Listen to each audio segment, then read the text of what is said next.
My name is Eleanor Walker. I am 68 years old. I taught literature for 32 years, raised one son, and grew up believing that if you gave your... I believed that until LA, until the day I buried my only child, and realized that somewhere along the way, without even noticing, I had been edited out of the NNA. Daniel was 39 when he died. A highway crash. Sudden. Final. The kind of phone call that knocks the breath out of you. I stood at my kitchen counter for 2 full minutes. Lena, my daughter-in-law, made the arrangements quickly. Too quickly. The girls need structure, she said when I offered to help. They need to see Mommy keeping it together. She didn't ask if I wanted to speak. Didn't ask about the program. Didn't ask which church. It'll be clean. Simple. Elegant, she said. But what she meant was controlled. The memorial was held in a chapel with high ceilings and white roses, the kind of place where grief feels stylized.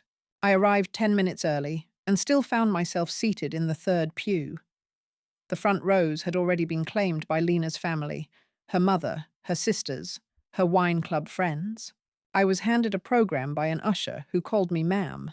I looked down and saw the cover, a photograph of Lena Daniel, and the girls, all smiling, all color-coordinated in beige and navy.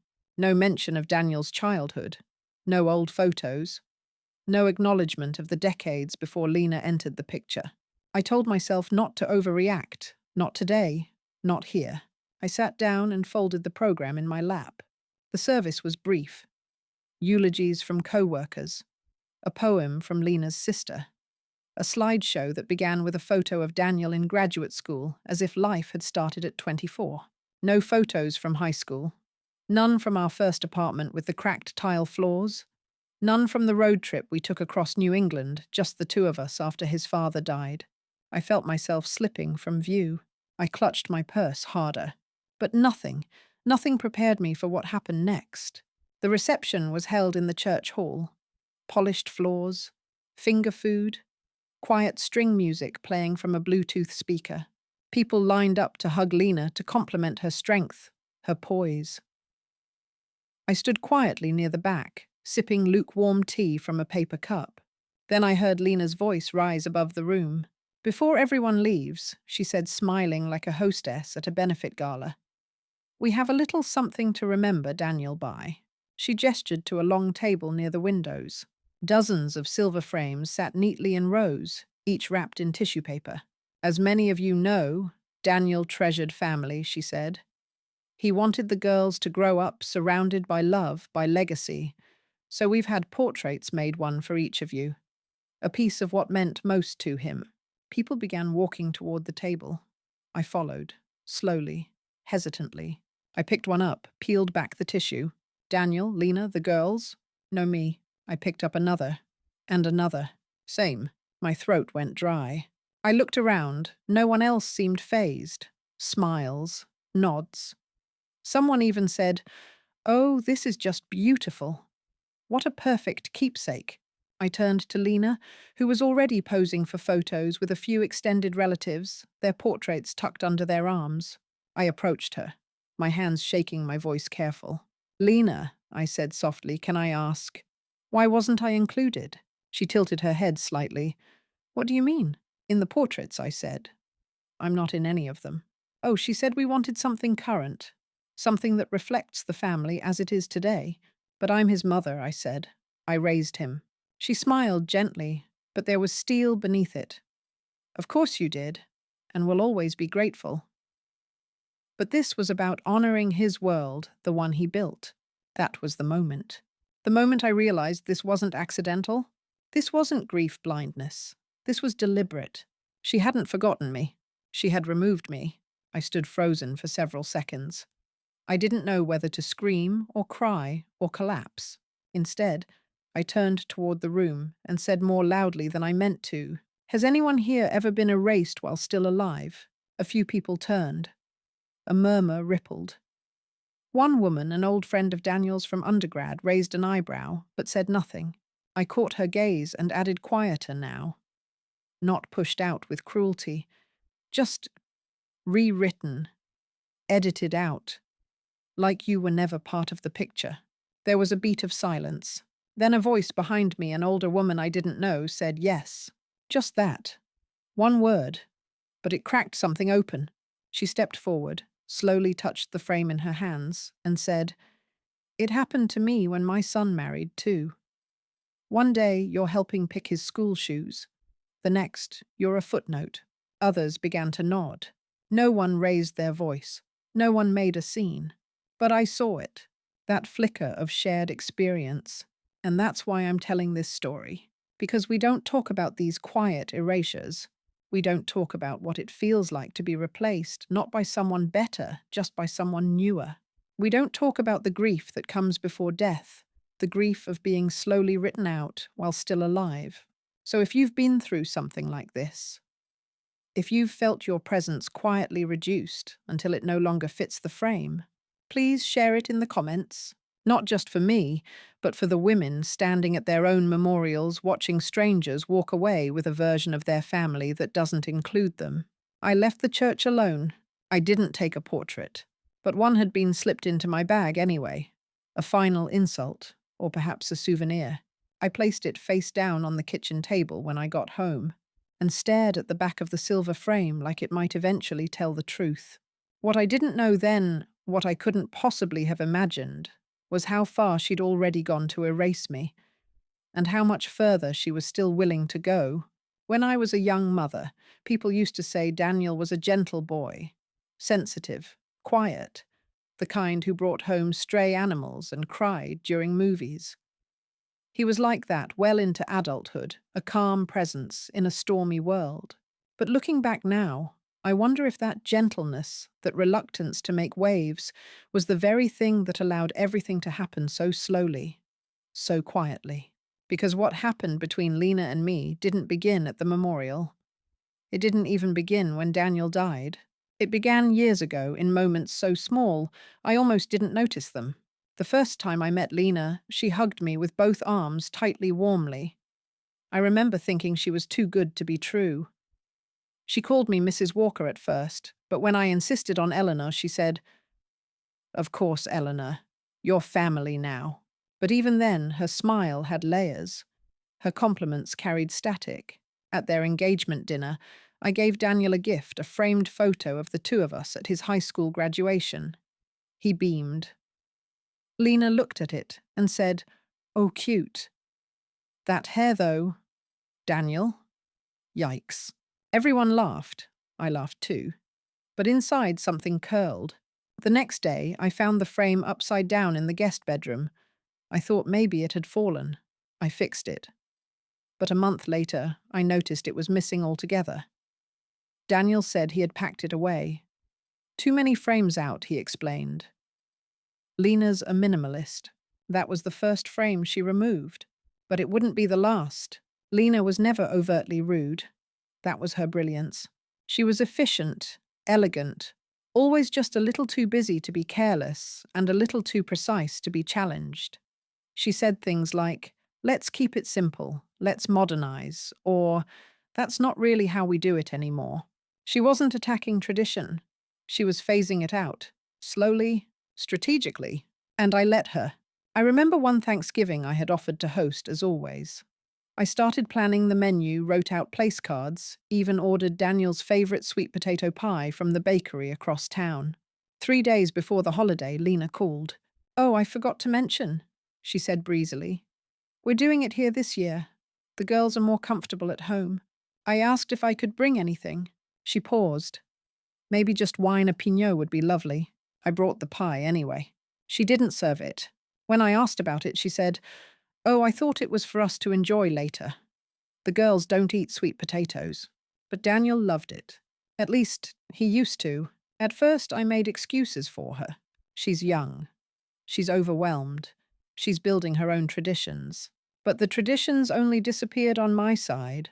The birthday dinners I'd cooked for Daniel, replaced by brunches at upscale restaurants I couldn't pronounce. The matching Christmas pajamas I mailed the girls each year, never seen in photos. The hand-stitched baby blanket I spent 4 months quilting, so sweet, Lena said, then placed it on a shelf. Still folded, still untouched. The real shift happened when Daniel got sick one winter. Just the flu, but bad enough that he stayed home from work for 2 weeks. I texted to check in. No reply. I called, straight to voicemail. Eventually, I drove to their house and left soup at the door. The next day, Lena called me. Eleanor. She said, I know you mean well, but we're trying to limit exposure. The girls can't afford to get sick. I nodded. Of course, but Daniel's my son. There was a pause. Then, and he's my husband. I've got it covered. Click. The following summer, I invited the girls to stay with me for a weekend. I planned everything baking crafts, a trip to the aquarium. Lena declined. They're in a Montessori phase, she said. We're limiting overstimulation. When I said I didn't understand, she replied, it's a parenting choice. I'm sure you did what you thought was best when Daniel was little. I hung up the phone and stared at the refrigerator. On it were 3 faded magnets, each holding up pictures of Daniel at different ages, as a toddler, a teenager, a college graduate. I thought, is that what I've become? Outdated fridge memories. A few weeks later, Daniel stopped by my house alone. He looked tired, worn down. We sat on the porch. I poured him lemonade. He stared into the glass and said, Mum, I feel like I'm caught between 2 lives. One that made me, and one that expects me to forget. I asked him what he meant. He didn't explain. Instead, he hugged me, whispered, thank you for always showing up, and left. That was the last real moment I had with my son, the last moment where I felt seen. After that, things got quieter, colder. The girls stopped calling. Text messages went unanswered. Invites became afterthoughts if they came at all. I used to wonder if I was being paranoid, if maybe I'd said something wrong, if I was imagining the slights, the rejections, the omissions. But that's the brilliance of slow erasure. You start to doubt your own eyes. And when you speak up, it sounds petty, unprovable, unfixable. There's a particular pain that comes from watching your child slip out of your life, not because they stopped loving you, but because someone else convinced them you were optional. And I know I'm not the only one. I know other mothers, grandmothers, even siblings who've watched their relationships be rewritten, repackaged, and reduced by someone who had the power to do it quietly. If someone ever made you feel like your place in the family was negotiable, not through anger, but through omission, how did you respond? Please share your experience in the comments. I think more of us are living through this than we dare to admit. And the silence only makes it worse. It's strange looking back now how many red flags I folded into napkins and tucked away. How many offhand comments I smoothed over. How many times I chose silence for the sake of peace, only to discover that my silence had become permission. I didn't speak up when I was excluded from holidays. I didn't speak up when the girls started calling me Eleanor instead of Grandma. I didn't speak up when Lena posted a generational photo online and cropped me out. I thought keeping quiet would keep me close. Instead, it made me disappear. The portrait at the memorial wasn't the beginning. It was the conclusion, the final punctuation mark on a sentence that had been quietly written behind my back for years. And just when I thought I had already been erased as far as a person could be, she crossed a line I never saw coming. One that didn't just remove me from the present, it tried to take ownership of the past. And that's when I realized she wasn't just deleting me, she was rewriting him. I used to think that losing control would feel like a crash, a siren, a door slammed, something violent or obvious. But that's not how it happens. Not in families like mine, not with women like Lena. Control doesn't get taken, it gets redirected.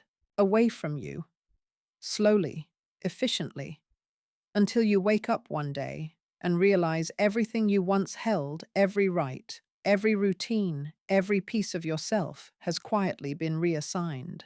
To her, it started with my home. After Daniel passed, I'd come back to a house that felt too still, too spacious. So when Lena suggested I freshen things up, I listened. You could use a space that feels new, she said. Something healing. At first I agreed. She offered to help coordinate, said she knew someone, a designer she followed online. Then she arrived one Saturday morning with a truck, not just paint samples, A truck. Men began carrying boxes into my living room. New curtains, abstract art, sleek shelves. Where are my books? I asked. She smiled. We put them in bins. You can sort them later. Let's just clear the visual noise. Visual noise. That's what she called my library. The framed photos of Daniel in braces, my late husband's cufflinks, the hand-painted vase from my mother's garden, all boxed, stacked in the garage. Then came the bedroom. I had the bed frame replaced, Lena announced one afternoon as I came home from a walk. The old one creaked, and the mattress was practically fossilized. I didn't remember asking her to replace it.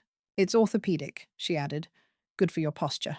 I stood in the doorway and stared at the room that was no longer mine.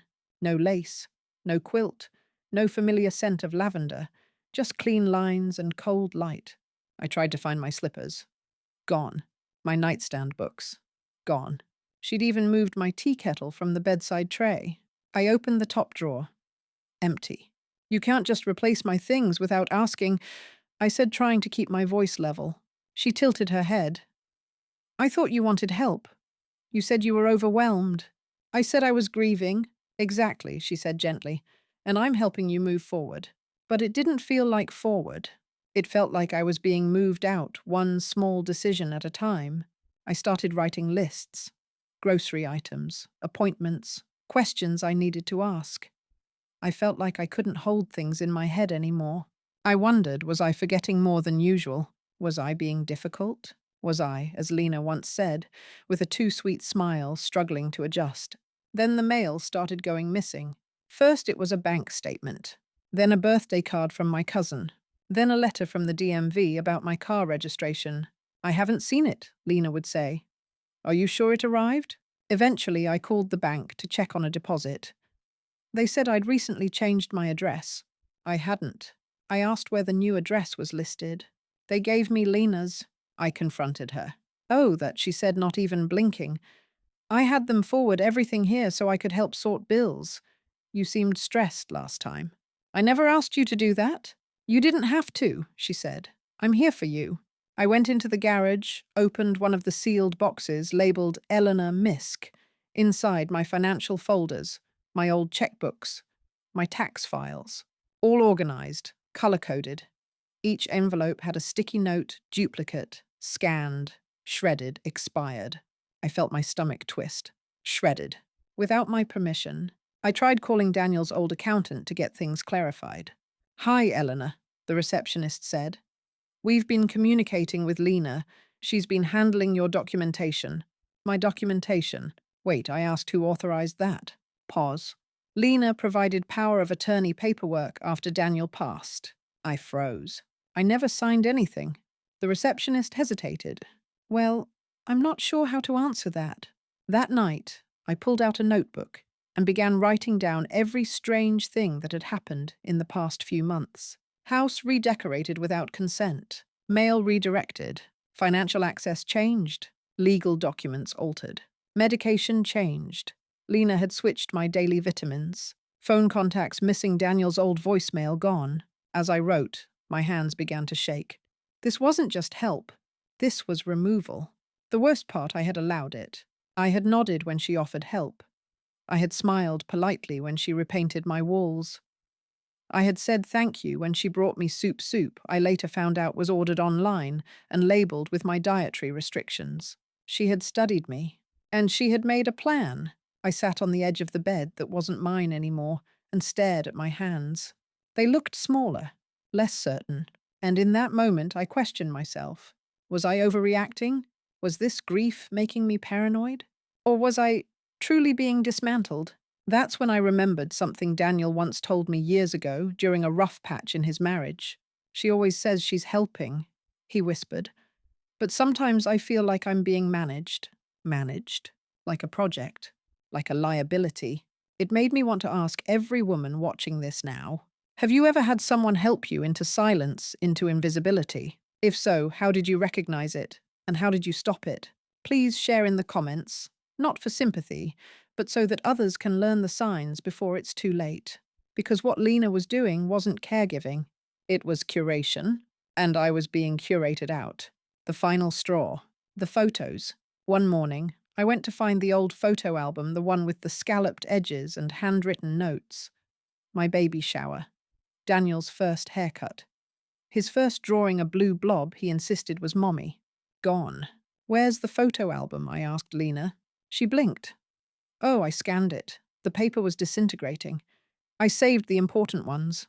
Where's the original? She gave me a long look. You don't need the clutter, she said. What matters is preserved. I didn't answer. Because how do you respond when someone decides what part of your life is important enough to survive? But she wasn't finished. Not yet. Not even close. The next thing she did made it clear she didn't just want me gone. She wanted to replace me. I used to believe that if you gave someone your best, your kindness, your patience, your quiet loyalty, they would eventually see it. Maybe not today, maybe not tomorrow, but one day surely they'd say she never stopped showing up. She never gave up on us. That's what I told myself through every micro-dismissal, every missing invitation, every condescending smile Lena gave me like a teacher indulging a slow student. But the moment I saw what she did to Daniel's letter, that belief shattered, and something colder replaced it. I found the letter by accident. Or maybe I was meant to find it. I'd gone into the hall closet to look for an old Afghan. The nights had grown colder, and the one Lena bought, all sleek microfiber, didn't feel like warmth. It felt like packaging. While rummaging through boxes labeled Old Winter, I found a smaller one in the very back, unmarked. Inside were things I hadn't seen in years and things I didn't know were missing. Daniel's school art folder. The pressed orchid he gave me on Mother's Day at age 9. A Polaroid of him dressed as Hamlet for a high school play. And near the bottom, an envelope. Worn, creased. With my name on it in Daniel's handwriting. I froze. I hadn't seen this since the month before his wedding. Daniel had written me a letter during a particularly tense time when Lena and I had clashed over rehearsal dinner plans. I'd forgotten the exact words, but I remembered it ended with, "Even if we fight, even if things get hard, you'll always be my first home." I held the letter gently, as if it might disintegrate. But when I opened it, my hands went cold, because the letter wasn't intact. Whole paragraphs had been crossed out not with a pen, but with black, permanent marker. Thick lines obscured entire thoughts. Not scribbled. Censored. Erased. I stared at the ink, willing it to disappear. Who would do such a thing? Who would alter something so sacred? Who even knew where it was? I sat on the hallway floor, shaking. Lena. It had to be Lena. She'd gone through my boxes, my memories, and decided which parts were appropriate for me to keep. This wasn't just about mail or furniture or photos. This was soul-deep vandalism. Later that night, I confronted her. I found Daniel's letter. She looked up from her tablet. Which letter? The one he wrote me before your wedding. The one you blacked out. She blinked, calm, unreadable. You weren't supposed to find that. So you admit it. I protected you, she said softly. There were things in that letter you didn't need to carry. Guilt. Frustration. He was venting. He would have regretted writing some of that. You don't get to decide what I keep from my son. She stood up. I've had to decide a lot, Eleanor. Alone. While grieving. If you think I enjoyed going through your boxes, you're wrong. But someone had to organize this mess. His words weren't a mess. She tilted her head. You're making this emotional. I laughed, bitter and broken. Of course it's emotional. He was my child. I reached for my phone. I needed to hear his voice, even his old voicemail. I opened my favorites. His name wasn't there. Gone. I checked the backups. Gone. Did you delete his messages from my phone? I synced your contacts to make things easier. You had too many duplicate entries. You seemed confused. My knees buckled slightly. And I emailed the carrier to close his account, she added. The line was inactive. No sense paying.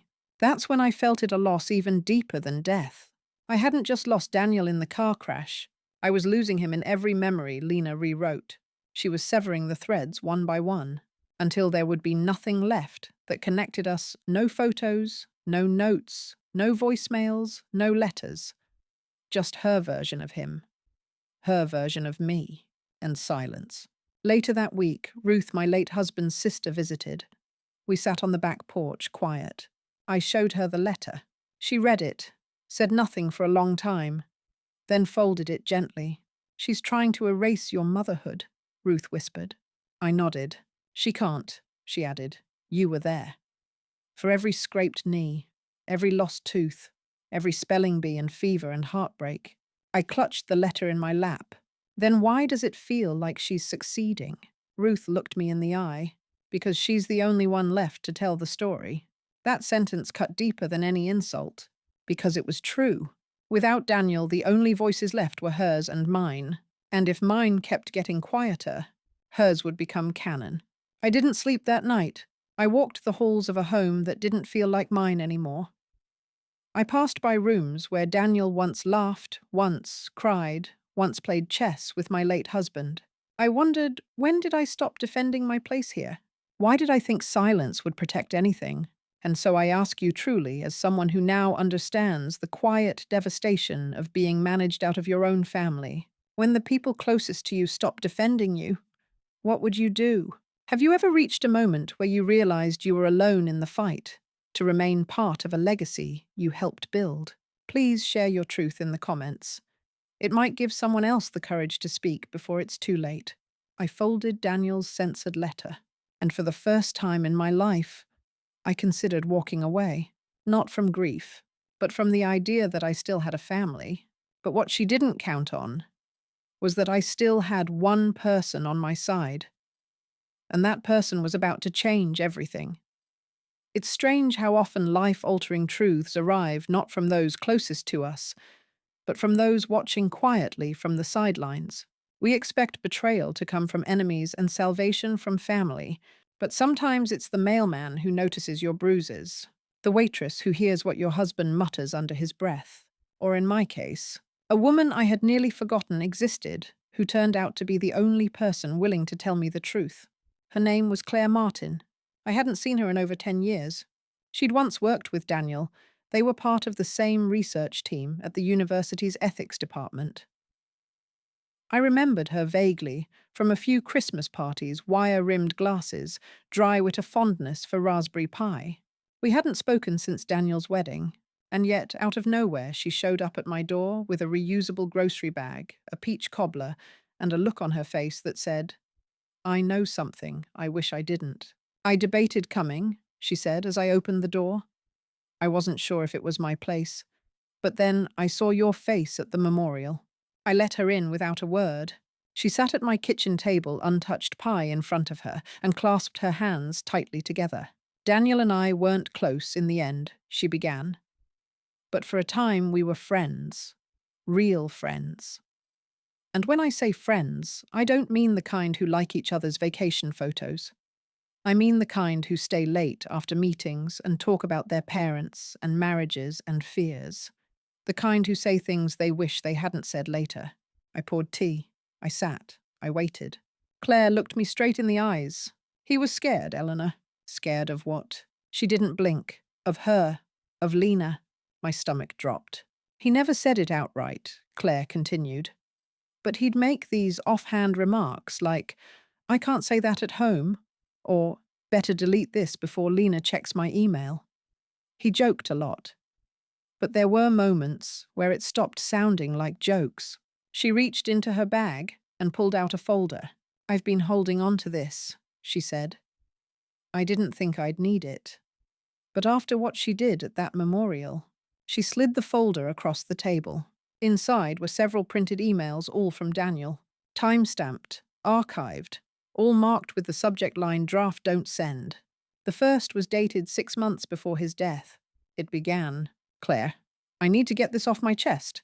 I don't know if I'll ever hit send, but here it is." He went on to describe his growing fear that Lena was controlling more than just his schedule, that she had accessed his financial accounts, that she had rewritten portions of their wills, that she had installed a security system he couldn't access, and moved his mother's heirloom box out of the house without telling him. "She says it's for insurance," he wrote. But when I asked where she put it, she said, "Don't worry about it. It's safe." Another email from 2 months later. "Claire, I found out she's been rerouting Mom's mail. I only caught it because a bank letter was accidentally addressed to me. She says Eleanor agreed to it, but Mum doesn't even know how to forward a utility bill, let alone sign over her mail. I couldn't breathe. Claire hesitated before showing me the final one. I almost didn't print this, she said, but you deserve to see it. It was dated 12 days before Daniel's accident. Subject, no more pretending.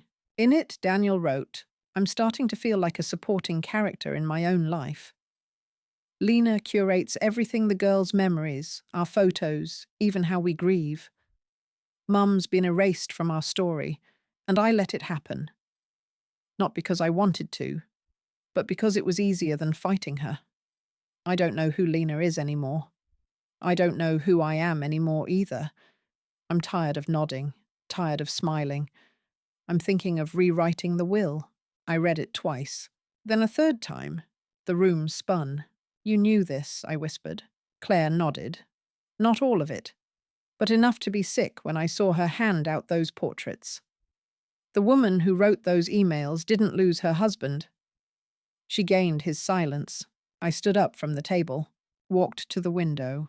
Daniel had tried to warn someone.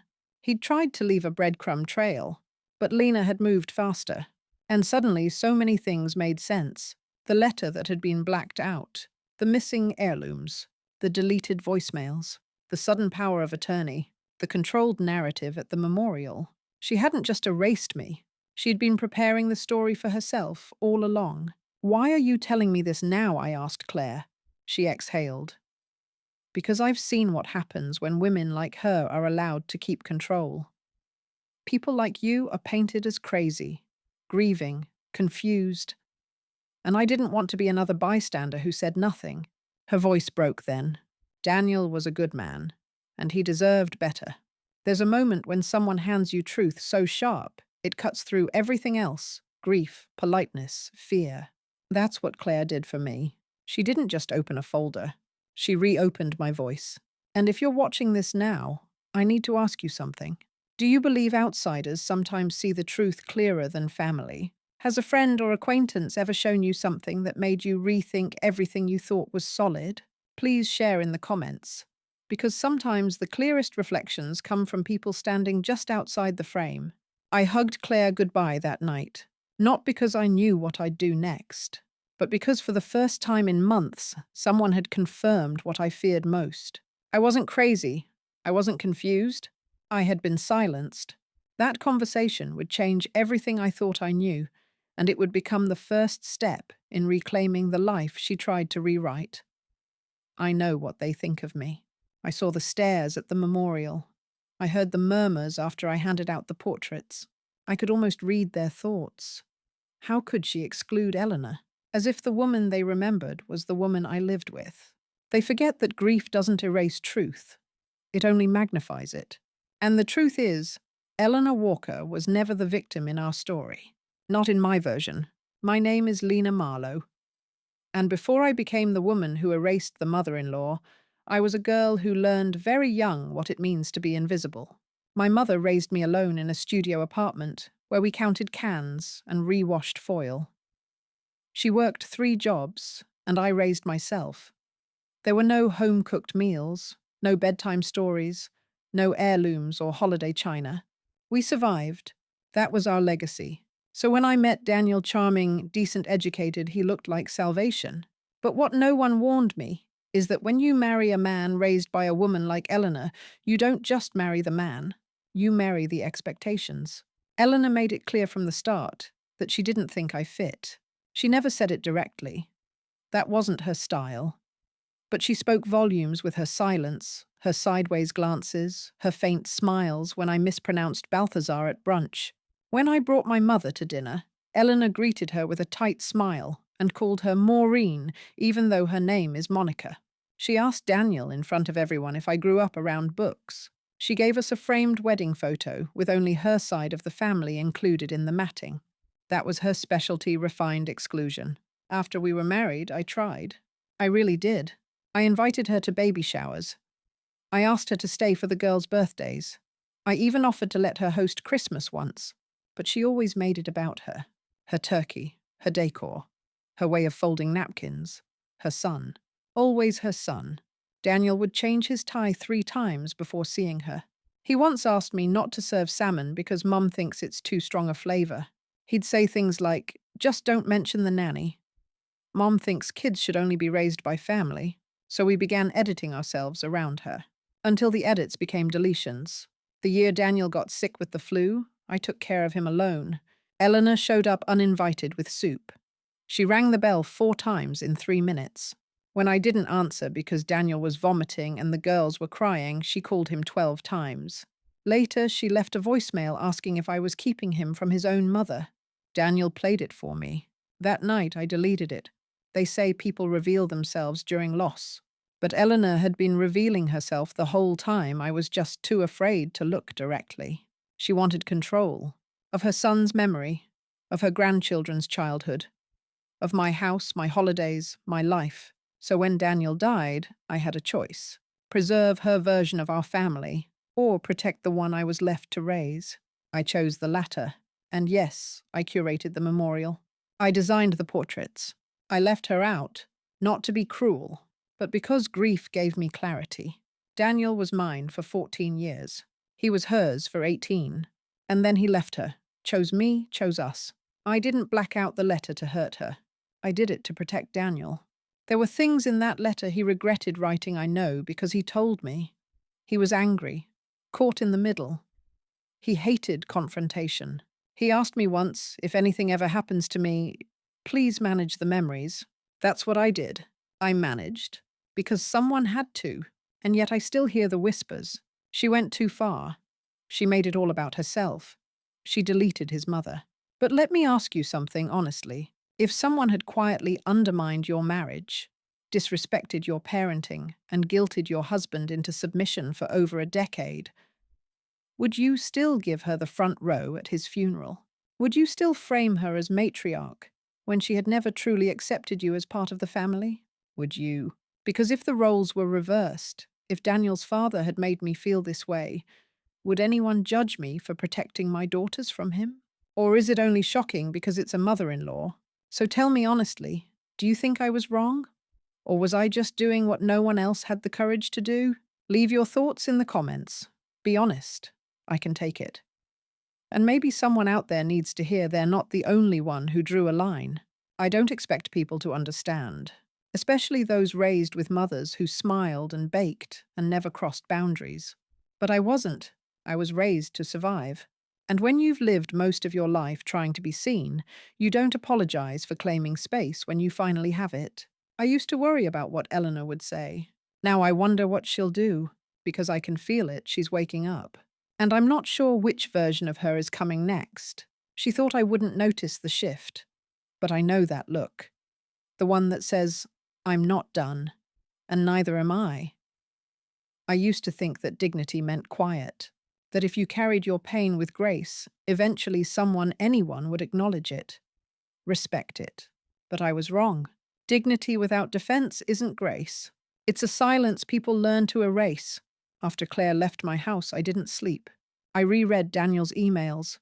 Each word burned into me.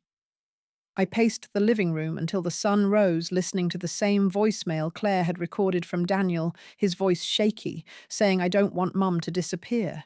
He knew. He saw it. And still, he couldn't stop it. But I could. And for the first time since Daniel's death, since long before, if I'm honest, I felt something shift in me. Resolve. The first thing I did was pull every box from the garage. All the ones Lena had labeled miscellaneous, expired donate. I spent 2 full days in a housecoat and gloves, combing through receipts, letters, deleted photos, financial statements, every trace of who I used to be and what I used to own. And that's when I found it. An envelope unopened with the university's letterhead. Inside a copy of Daniel's updated life insurance beneficiary form. Signed. Dated 2 months before the crash, with one addition scribbled in Daniel's handwriting. Contingent beneficiary Eleanor Walker mother 20%. But I had never seen a penny. Lena had said there was nothing left. Next, I went through the home network folder Lena had set up on the shared computer. Tucked in a subfolder labeled property admin, Archived was a scan of a power of attorney document I had never signed. My name, my signature, my address. Forged. She'd even used a version of my signature from a birthday card to mimic the style. The notary stamp. Fake. How do I know? Because the notary Sandra Henson had passed away 4 years before the document's date. I printed everything. I made 4 identical binders. One for me, one for my lawyer, one for the bank, and one for the day I'd need to show the truth. I called a lawyer, someone Ruth recommended, a woman named Natalie Ford. Middle-aged, sharp as glass, with a voice that could cut through steel without raising a decibel.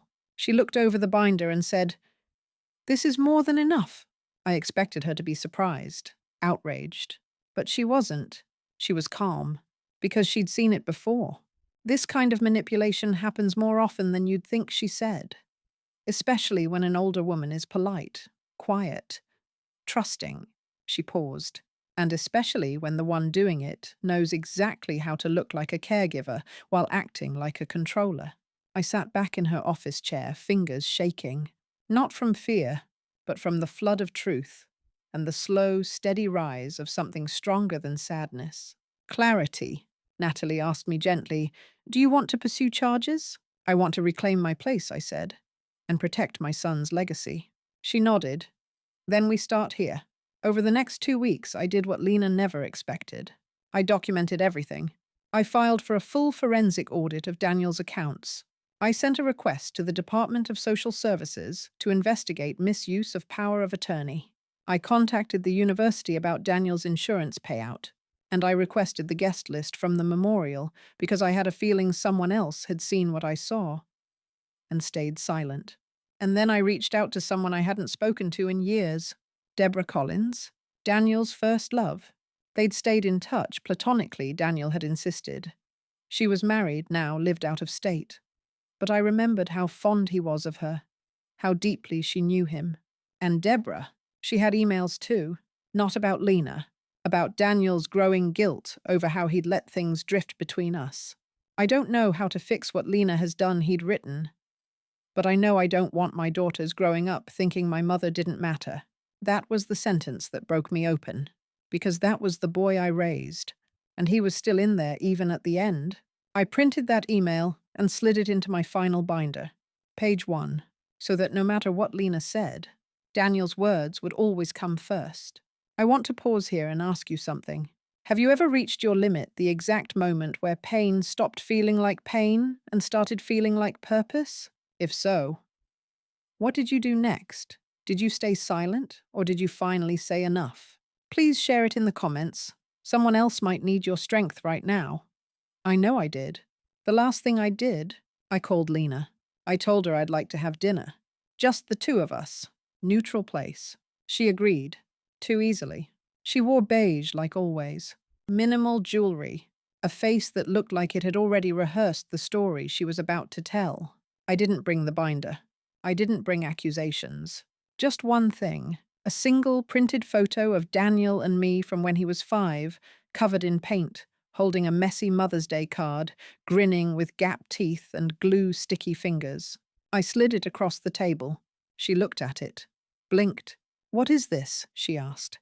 "A reminder," I said, "of what came before you, and what won't be erased."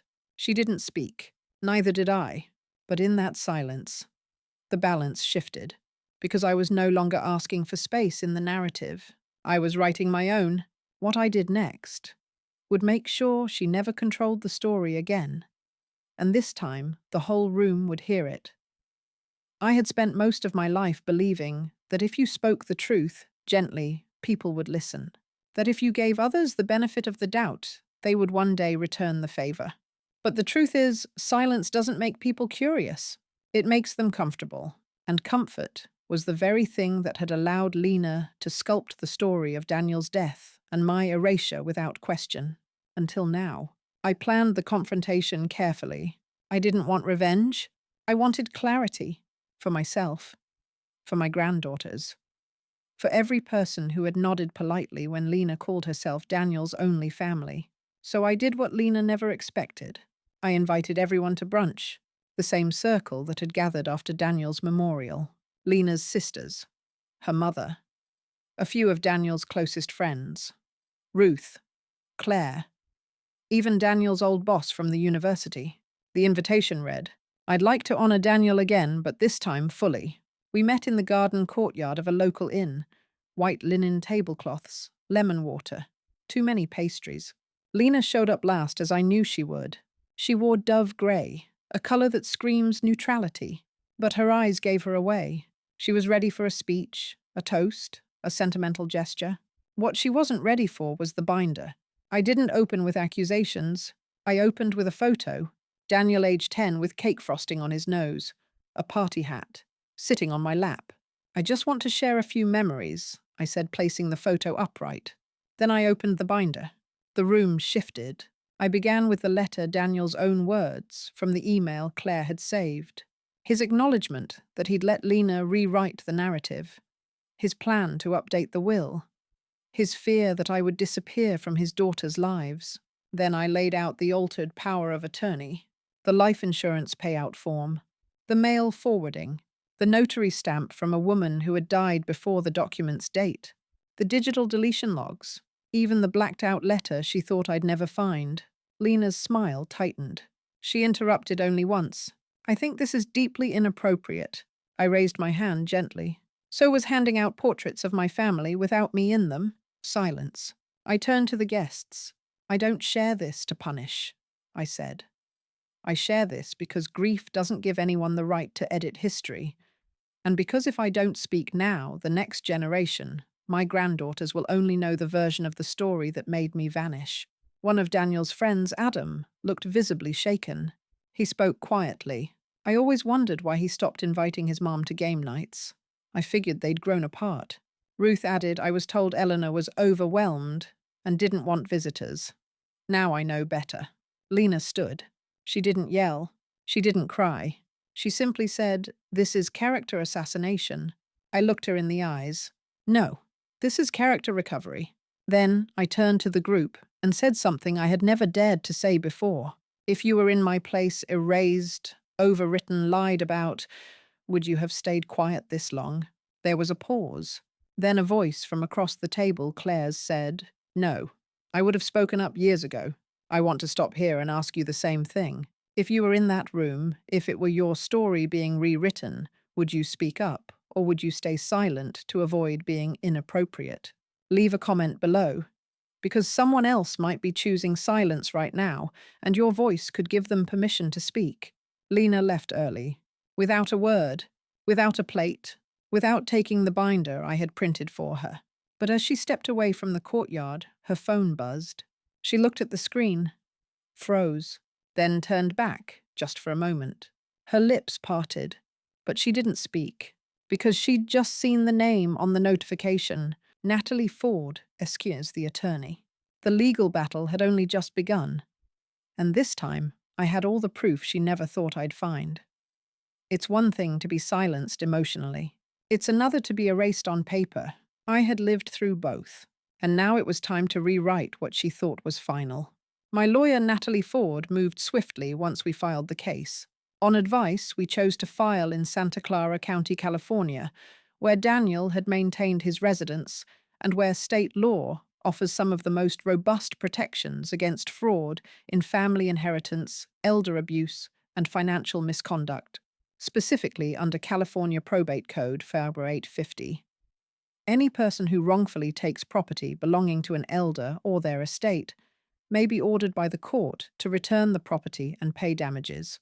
That was our foundation, but what made it unshakable were the facts. We had the forged power of attorney invalid on its face, bearing a notary stamp from a woman deceased at the time of signing. We had proof of Lena's unauthorized access to Daniel's accounts. We had the emails. Daniel's own words expressing intent to change beneficiaries, protect my rights, and reclaim agency over decisions Lena had made in his name. And perhaps most damning, we had the financial trail documents showing that Daniel's life insurance had been paid out in full just 9 days after his death, with not a single cent disclosed to me, despite being listed by Daniel himself as contingent beneficiary. Lena responded with outrage, of course. She filed a counterclaim alleging mental instability on my part, asserting that Daniel had long severed meaningful ties with me. She hired a polished attorney who smiled too much and wore pocket squares that matched his socks. He referred to me in court as a grieving mother, vulnerable to suggestion. I wanted to stand and scream, but Natalie gripped my wrist gently and whispered, "Let him finish. Then we end this." The hearing lasted 5 hours. I sat quietly as Lena's counsel painted a picture of a controlling, unstable mother-in-law whose bitterness clouded judgment. They presented evidence of my supposed decline, overlapping prescriptions, a therapist's name from 2 decades ago, and selective witness statements from two of Lena's friends. Natalie didn't flinch. When it was our turn, she stood crisp, blazer, simple pearl earrings, and spoke like a woman who had no interest in drama, only truth. "Your Honor," she said under California Welfare and Institutions Code 1610. Financial abuse of an elder includes taking or appropriating property for wrongful use or with intent to defraud. She turned to Lena. "What we have here is not a grieving widow acting in confusion. We have a pattern of premeditated behavior manipulation, forgery, and intentional removal of a legal beneficiary from both narrative and estate." Then she held up Daniel's email. "This is not conjecture. These are Daniel Walker's own words, written 12 days before his death." She read aloud. "I'm thinking of rewriting the will. I don't want my mother to disappear." Gasps rippled through the courtroom. Lena looked down. The judge adjusted her glasses, then asked quietly, "Was the insurance policy updated formally?" Natalie stepped forward. "No, Your Honor. But the California Probate Code is clear intent, paired with fraudulent interference, is grounds for equitable remedy." She handed over the documentation. "Forgery is not protection, and silence is not consent." After a recess, the judge returned. She looked at Lena, then at me. Her voice was firm. "This court finds that the power of attorney document submitted by the respondent is invalid, both on the basis of forgery and false notarization. Further, the court rules that the petitioner Eleanor Walker is entitled to 20% of the insurance payout as listed in Daniel Walker's signed beneficiary form." Lena's mouth parted. The judge continued. "Additionally, this court refers the matter of document fraud to the Santa Clara County District Attorney's Office for investigation." I didn't smile. I didn't gloat. I just closed my eyes. For the first time since Daniel died, I felt my name restored. Outside the courthouse, Ruth hugged me so tightly I could barely breathe. Natalie simply nodded and said, "We're not done, but we've drawn the line." On the way home, I thought of every woman who had told herself it wasn't worth the fight, who believed the system would protect the younger, the smoother-talking, the together one. And I thought of how wrong that assumption is when you have the truth. So I ask you now, do you think justice was truly served, or should she have faced more? Tell me in the comments. I want to know how you would have ruled, and what you believe justice looks like in a family like mine. I walked back into my house, the house she had tried to redesign out from under me, and stood in the foyer. My photos were back. My name was back. But something else had changed too. Not just the law. Me. And yet, there was one more surprise left. One final piece of this story I hadn't seen coming. My house is quieter now. But it's a different kind of quiet. Not the silence of exclusion, the stillness of reclamation. It's been 4 weeks since the court ruling. The binder sits closed on the top shelf of my bookcase, right next to Daniel's baby shoes and the lopsided clay turtle he made in 2nd grade. The photo Lena once erased now hangs above the fireplace. Daniel, age 5, arms thrown around my neck, frosting on his cheeks, holding a sign that says, "I love Mommy more than dinosaurs." I don't expect Lena to call. She hasn't. I'm told she's processing things. That's fine. Let her process. I'm done shrinking myself to fit into spaces where my dignity can't breathe. The girls came last weekend. Ruth dropped them off after a conversation with a family mediator. They ran into the house like they used to, with grass stains and mismatched socks and questions about cookies. I had cleaned their room, put the books back on the shelf. set the table with cloth napkins and paper crowns. That night, the youngest Emma pointed at the wall and said, "That's my daddy with Grandma." She said it like it had never been in question. We made pancakes the next morning. No almond milk, no sugar-free syrup, just real butter, laughter, and stories about a boy named Daniel who once got stuck in a laundry basket and called it his submarine. There are still days when grief ambushes me, like when I fold towels and remember how Daniel used to throw them over his shoulder like a cape, or when I find a voicemail I forgot to delete and hear his voice say, "Hey Mom, I'm running late, save me some pie." But now those memories aren't ghosts. They're anchors. They're mine. People still ask me if I regret going public, if I regret making it messy, as if the mess started when I fought back, not when she started rewriting my life. And you know what? No, I don't regret speaking. I regret waiting so long to believe my voice mattered. A neighbor came by last week. She brought tulips, the same kind I placed at Daniel's memorial. She said I didn't realize how much you were going through. I smiled. "It's okay," I told her. "Now you do." And maybe that's the point of all this. Not to punish, not to win, but to be seen, fully, finally. If you followed this story from the beginning, then maybe you've seen a part of yourself in it. Maybe you've been the one excluded, the one who gave and gave only to be told you were too much, too sensitive in the way. Maybe you've asked yourself if your pain was valid, or if you were just imagining it. Let me tell you now, you weren't, and you aren't. So I leave you with this. Was I right to walk away from her, to stop trying to be accepted by someone who never planned to include me? Or should I have forgiven sooner for the sake of peace? Tell me in the comments. I want to hear your truth. And if you've lived something like this, please share your story. You never know who needs to read it. And if you want more stories like this, real, raw, and unforgettable, subscribe now. We speak here. We don't disappear. She handed out a family portrait without me in it. So I painted my own and made sure I never vanished again.